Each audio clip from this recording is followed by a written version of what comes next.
आपको कंसिस्टेंसी जरूरी है। अगर आप कंसिस्टेंट रहेंगे, आपका एक पढ़ने की रूटीन है वो सेम रहेगा, तो आई एम श्योर इसमें कोई डाउट नहीं है कि वन एग्जाम और the other may be the best exam जो आप एस्पायर कर रहे हैं या फिर उससे नीचे या उससे नीचे आप कहीं ना कहीं जरूर सफल होंगे। तो इस इंट्रोडक्टरी नोट के साथ मैं अभ्युदय योजना के बारे में थोड़ा सा एक नॉवल है उसको क्लैरिफाई करूँगा। कोऑर्डिनेटर साहब ने भी कहा कि गरीब बच्चों के लिए प्रोग्राम जो वो अचीव करना चाहते हैं, तो मुझे सभी लोगों को वंस अगेन बहुत बहुत बधाई। बधाई इस बात की आपने वो पहला स्टेप लिया है राइट डायरेक्शन में चलने का, जो आपको अल्टीमेटली आपको डेस्टिनेशन या गोल तक लेकर जाएगा। तो ये अपने आप में एक अचीवमेंट है, दैट मीन्स कि आपका जो टाइम फ्रेम है वो पॉजिटिव है और आप कोशिश करना है हर संभव कि आप सफल हो। और आई एम श्योर ये बहुत इंपॉर्टेंट स्टेप होना है पहला। सीमित संसाधन जिसके पास है फॉर वट एवर रीज़न, है ना, सिर्फ मनी एक संसाधन नहीं होता, और भी लिमिटिंग कंडीशंस हो सकती है।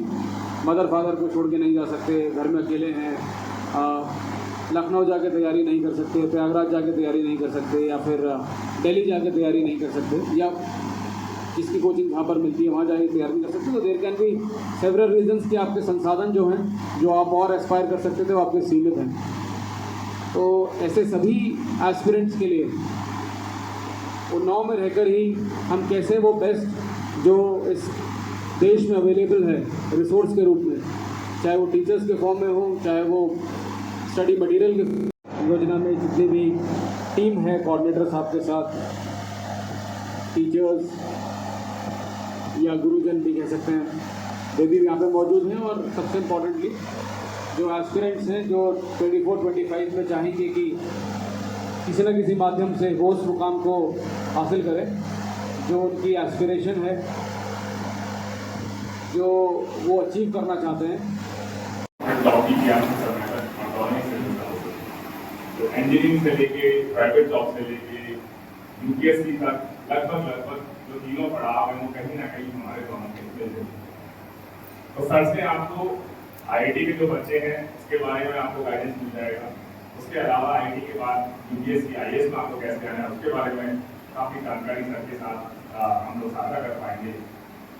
और वाइस में जिसमें मुझे लगता है कि डिस्ट्रिक्ट लेवल पे दूसरा संस्करण जिसमें लगभग 550 बच्चे के आसपास है, 550 बच्चे के आसपास के आवेदन हमें प्राप्त हुए हैं, जिसमें जो फाइनल ईयर के बच्चे हैं लेकिन एग्जाम हो गए, पोस्टपोन हो गए, कैंसिल हो गए, फिर से रिलेटेड होंगे, इस बार संबंध है, ऐसे भी काफ़ी बच्चे हैं। इस बार डीएम सर के निर्देशन में प्रयास यही है कि कोई भी बच्चा छूटे ना, और इस बार कोशिश है कि बैच को इतना बड़ा हम करें इंफ्रास्ट्रक्चर क्रिएट करके कि जब हमें पेमेंट उतना ही करना है टीचर्स का, तो करना हमारे ज़्यादा से ज़्यादा बच्चे उसका लाभ उठाना।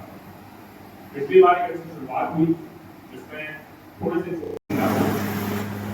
इसके अलावा मैं इसका बहुत बहुत धन्यवाद भी दूंगा। सर जब आए तो थोड़ा सी चर्चा भवन के बारे में भी हो गई, क्योंकि पहली बार हमने शिफ्ट किया, तो इस भवन को थोड़ी सी रिपेयर की भी ज़रूरत है। स्काउट्स गाइड का ये भवन है, तो इसको स्काउट गाइड्स के माध्यम से भी सरकार से धनराशि की इसमें डिमांड की जाएगी, निवेदन किया जाएगा, और छत की रिपेयर हो, दीवारों की रिपेयर हो, इसको थोड़ा और बेहतर हम बना सके बच्चों के लिए, उसका प्रयास रहेगा। और सर ने अपने स्तर से भी इस पर हम लोगों को आश्वासन दिया है कि जो भी संभव सर के स्तर से हो पाएगा तत्काल त्वरित तरीके से उसको भी हमको कहीं ना कहीं मदद के रूप में सर के माध्यम से प्राप्त करवाया जाएगा। तो मुझे लग रहा है अच्छा इंफ्रास्ट्रक्चर क्रिएट होगा, अच्छे टीचर्स आएंगे, इफेक्टिवली यहाँ पढ़ेंगे, और अगर 550-600 बच्चों को इस पूरी योजना का इफेक्टिव लाभ मिल पाए, जिसमें एक अच्छी संख्या फाइनली एग्जाम्स में क्वालिफाई हो पाए या एक अच्छा अपना करियर गाइडेंस इसमें प्राप्त कर पाए, तो इससे खुशी की बात एडमिनिस्ट्रेशन के लिए कोई हो ही नहीं सकती। क्लास शुरू करवाना, फोटो खिंचवाना, वहाँ तक बातें सीमित ना रह जाए। सरकार इसमें बिल्कुल स्पष्ट निर्देशन है कि बीच बीच में आके हम क्लासों को चेक करें कि एक तो नियमित रूप से क्लासें चल रही हैं, और दूसरा जो टीचर आपको पढ़ा रहे हैं उसके बारे में भी नियमित रूप से फीडबैक दिया जाए। ऐसा ना हो कि एक बार टीचर सेलेक्ट करके हम उनको आपके साथ दे दें, उसके बाद इफेक्टिवली वो पढ़ा रहे हैं, नहीं पढ़ा रहे हैं, समय से आ रहे हैं, नहीं आ रहे हैं, और एक्चुअली उस सब्जेक्ट की जो रिक्वायरमेंट है उसके हिसाब से डिलीवर कर रहे हैं, नहीं कर रहे हैं, उसके बारे में फिर हम लोग बिल्कुल भूल जाएं। इस बार सर के दिशा निर्देश में ऐसा बिल्कुल नहीं होगा। बीच में मैं स्वयं भी आऊँगा, सर से भी निवेदन कर लिया जाएगा और हमारा जो सरकारी तंत्र का मैकेनिज्म है उसके माध्यम से भी आपसे समय समय पर फीडबैक किया जाएगा। डिफरेंट फैकल्टीज़ के बारे में, उनके पढ़ाने के तरीके के बारे में, इफेक्टिवनेस के बारे में, पता लगे पढ़ाना कुछ और है और दिन भर 1.5 घंटा अपना टाइम पास किया चले गए। तो इस बार कोशिश करेंगे कि इस तरह की स्थिति ना हो। 10th हो गई, भगवान ने इस बार बचा लिया, अगली बार शुरू से ही पढ़ूंगा। तो डे का भी ऐसे होता है, आज बर्बाद हो गया, कल पक्का पढ़ूंगा। फिर थोड़ी देर पढ़ते हो, फिर इसमें इस बीमारी से जो छुटकारा पालेगा 50% of your problem is solve. छुटकारा पाना मुश्किल है, लेकिन वो आपको करना पड़ेगा। पूरी तरह छुटकारा नहीं, टाइम को आप कंस्ट्रेन कर लीजिए, आधा घंटा 45 मिनट्स, ये नेसेसरी ईविल टाइप की चीज़ है।